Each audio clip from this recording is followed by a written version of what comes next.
Beachgoers who swarmed to one of England's most famous seaside resorts at the weekend are being criticised for failing to bag and bin their rubbish.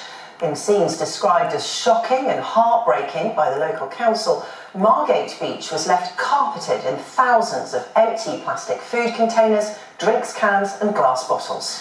A photographer posted images of the debris online and it's now been shared thousands of times.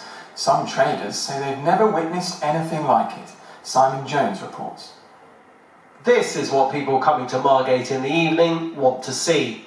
Not this. Captured by a photographer who was looking to take a scenic snap, who now says he wishes he hadn't bothered going to the beach at all, branding it an utter disgrace. Only the seagulls seem to enjoy it. And it's certainly not what this family expected.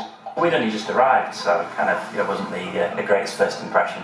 We showed the pictures to these beachgoers. What do you think of that? That is disgraceful. That is absolutely disgraceful. We wouldn't do that. We would always put our rubbish in a carrier bag and take it with us. Always. That's just diabolical. I think it's disgusting. I really do. We take every bit of our litter home. We always have. No matter where we go, whether we go to the zoo or beach or park or anywhere, we take it home. That's where it belongs, in the dustbin. This shopkeeper, who's traded on the seafront for 40 years, says sometimes he takes matters into his own hands. We've seen people in families in cars outside the shop open the window and drop a baby's nappy into the gutter.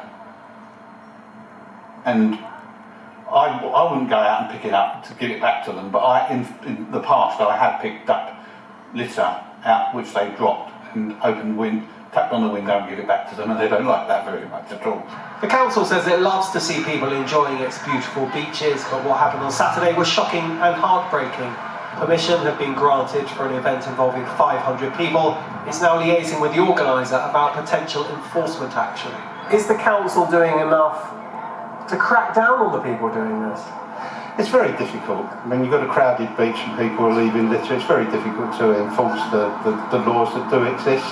As far as the incident on Saturday is concerned, we've got CCTV footage. We think it may have been a large group that left that litter, and if there is, then we'll try and do something about it. But it's very, very difficult. I think it's education.